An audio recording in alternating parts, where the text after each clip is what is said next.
Ammonia வாயு கசிவு ஏற்பட்ட இறால் தொழிற்சாலை தற்போது NDRF கட்டுப்பாட்டிற்குள் கொண்டுவரப்பட்டுள்ளது. மேலும் அந்த பகுதியில் மாவட்ட ஆட்சியர் தற்போது நேரில் ஆய்வு மேற்கொண்டு வருகிறார். தொழிற்சாலை தொடர்ந்து இயங்குவதற்கு தற்காலிக தடையும் தமிழக மாசு கட்டுப்பாட்டு வாரியம் விதித்துள்ளது. இதுகுறித்த அண்மை செய்தியை தொடர்ந்து நாம் நேரலையில் பார்த்துக் கொண்டு வருகிறோம். விரிவான விவரங்களை வழங்குவதற்காக மறு அறிவிப்பு வரும் வரை தொழிற்சாலை இயங்க தற்காலிக தடையும் தமிழக மாசு கட்டுப்பாட்டு வாரியம் விதித்துள்ளது.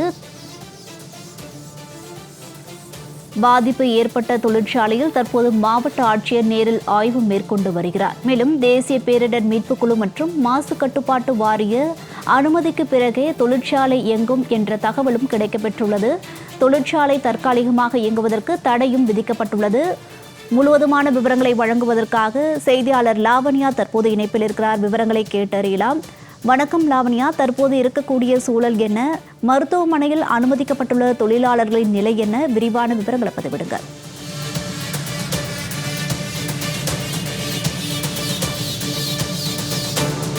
வணக்கம். இன்று திருவள்ளூர் மாவட்டம் பெரியபாளையம் அருகே இருக்கக்கூடிய இறால் பதப்படுத்தக்கூடிய தொழிற்சாலையில் அமோனியா வாயு கசிவின் காரணமாக பல்வேறு தொழிலாளர்கள் பாதிக்கப்பட்டிருக்கிறார்கள். கடுமையான வாந்தி, இருமல், வாயில் காதில் இரத்தம் என வடிந்து அவர்கள் மருத்துவமனைக்கு அழைத்து செல்லப்பட்டிருக்கிறார்கள். உயிரிழப்புகள் ஏற்பட்டிருக்கிறது. இந்த தொழிற்சாலையை தற்பொழுது ஆய்வு செய்வதற்காக மாவட்ட ஆட்சியர் வந்திருக்கிறார்கள்.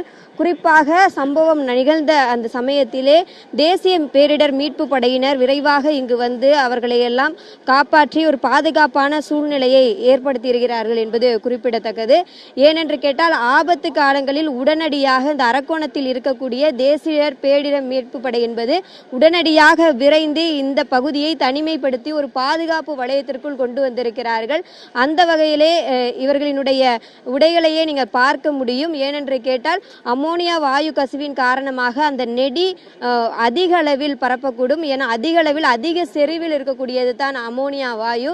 அதற்கு ஏற்றவாறு அந்த பாதுகாப்பு உபகரணங்களையும் உடைகளையும் அணிந்து கொண்டு படை வீரர்கள் உள்ளே சென்று அங்கிருந்து மிகவும் பாதுகாப்பற்ற நிலையில் இருந்த தொழிலாளர்களை எல்லாம் மீட்டிருக்கிறார்கள். மேலும் அங்கு என்ன நடந்தது, எப்படி செயல்பட்டிருக்கிறார்கள் என்ற ஒரு கண்காணிப்பையும் மேற்கொண்டு அதிகாரிகளிடம் தகவல் கொடுத்திருக்கிறார்கள். அந்த வகையிலே இன்று இந்த பகுதி முழுவதுமே படை வீரர்களாலே சூழ்ந்திருக்கப்பட்டிருக்கிறது. தொழிற்சாலையும் 3 நாட்கள் இவர்களினுடைய கட்டுப்பாட்டில் இருக்க போவதாக தகவல்கள் வெளியாகி இருக்கிறது. மேலும் அடுத்த அறிவிப்பு வெளியாகும் வரை இந்த தொழிற்சாலை இயக்கப்படக்கூடாது எனவும் அரசு தரப்பிலே தகவல்கள் உத்தரவுகள் பிறப்பிக்கப்பட்டிருக்கின்றன. குறிப்பாக இந்த தொழிற்சாலையை பொறுத்தவரை 18 வயதிற்கும் கீழே இருக்கக்கூடிய பெண்கள் பணிக்கு அமர்த்தப்பட்டிருக்கிறார்கள். இது சட்ட விதிகளுக்கு மிகவும் முரண்பட்ட ஒரு விஷயமாக பார்க்கப்படுகிறது. பெரும் அளவில் பெண்கள் பணியமர்த்தக்கூடிய ஒரு தொழிற்சாலையாக இது இருந்திருக்கிறது. மேலும் அந்த தொழிலாளர்கள் யாரும் வெளியே தங்க வைக்கப்படவில்லை. அனைவருமே தொழிற்சாலைக்கு அருகில் இருக்கக்கூடிய அறைகளில் தான் தங்க வைக்கப்பட்டிருக்கிறார்கள். அவர்களினுடைய வாழ்வியல் எப்படி இருக்கும் என்றால், வேலைக்கு செல்வார்கள். வேலைக்கு சென்ற பிறகான நேரத்தில் அந்த தொழிற்சாலைக்கு அருகில் இருக்கக்கூடிய அந்த அறைகளிலே தங்க வைக்கப்படுகிறார்கள். ஒரு கொத்தடிமை முறையை இந்த தொழிற்சாலை தொழிலாளர்களிடம் அமலப்படுத்தி இருக்கிறதா, அவர்களிடம் செயல்படுத்தி இருக்கிறதா என்ற ஒரு கேள்விக்குறியானது எழுப்பப்பட்டிருக்கிறது. இந்த மாதிரியான விஷயங்களை இந்த சுற்று வட்டார பகுதிகளில் இருக்கக்கூடிய பொதுமக்கள் நம்மிடம் நேரடியாகவே வந்து தெரிவித்தார்கள். அதிலும் குறிப்பாக சம்பவம் நடந்த அந்த நேரத்திலே அந்த அமோனியா வாயுனுடைய அந்த நெடி என்பது இந்த சுற்று வட்டார பகுதிகளிலே பரவி இருக்கிறது. அதன் காரணமாகத்தான் சம்பந்தப்பட்ட சில பொதுமக்கள் அதிகாரிகளுக்கு தகவல் கொடுத்து அடுத்தடுத்த நடவடிக்கைகள் இங்கு மேற்கொள்ளப்பட்டிருக்கின்றன. குறிப்பாக வரிசையான ஆம்புலன்ஸ்கள் மருத்துவமனையை நோக்கி சென்றிருக்கிறது. அதிலும் செயலற்ற ஒரு உணர்வற்ற நிலையில் தான் பெண்கள் இருந்திருக்கிறார்கள்.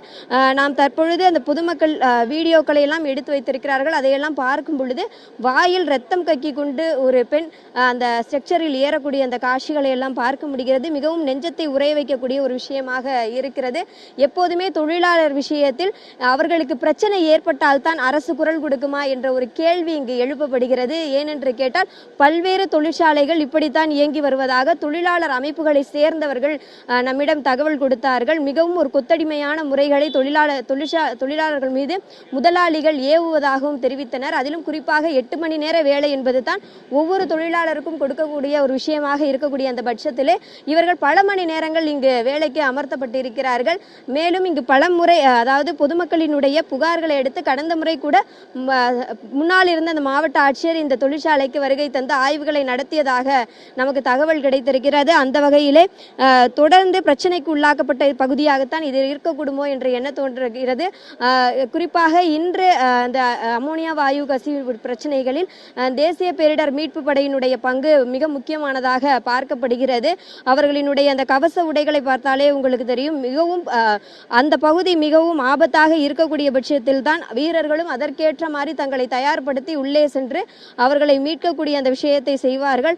அந்த வகையிலே தேசிய பேரிடர் மீட்பு படை இந்த இடத்திற்கு வருகை தந்திருக்கிறது. மேலும் இந்த பகுதி இவர்களினுடைய கட்டுப்பாட்டில் இருக்கிறது என்பது ஒரு குறிப்பிடத்தக்க ஒன்றாக பார்க்கப்படுகிறது.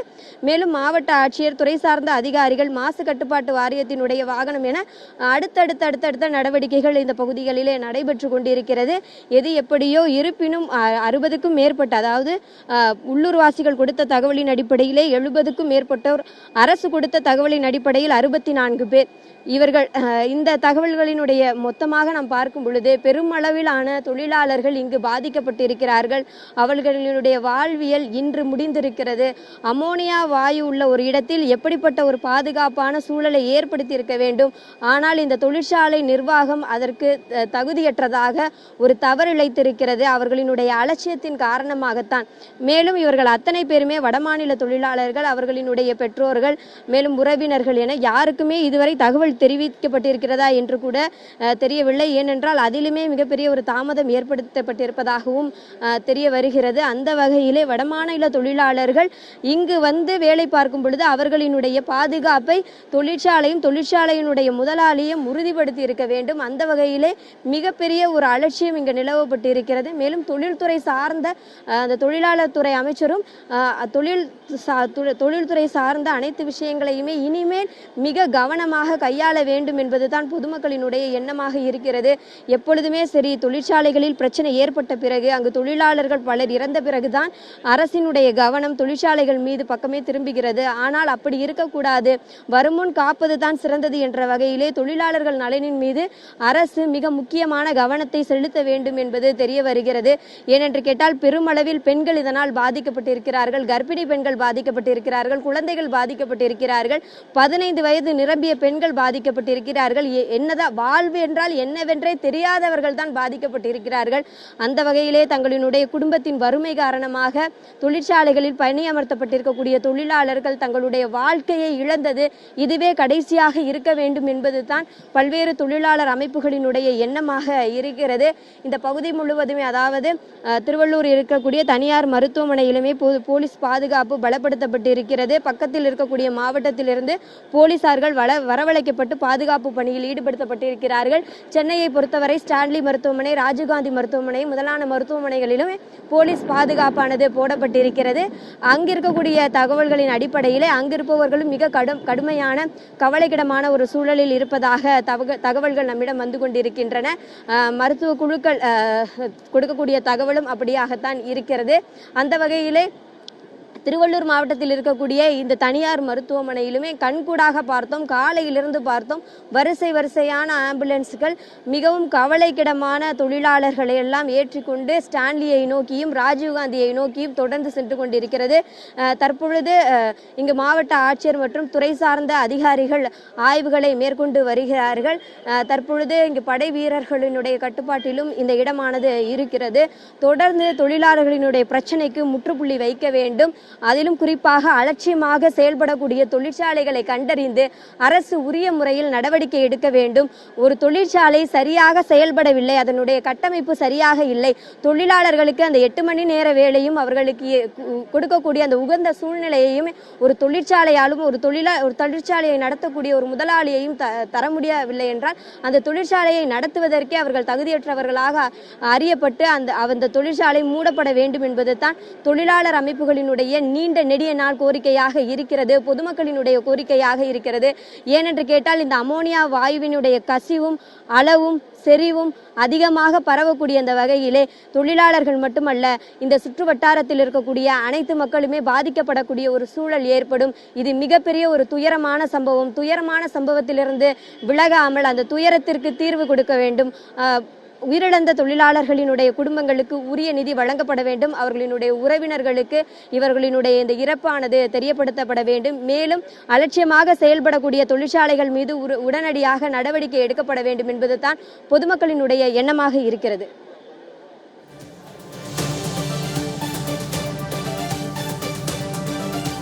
லாவண்யா, களத்திலிருந்து விவரங்களை வழங்கியதற்கு நன்றி.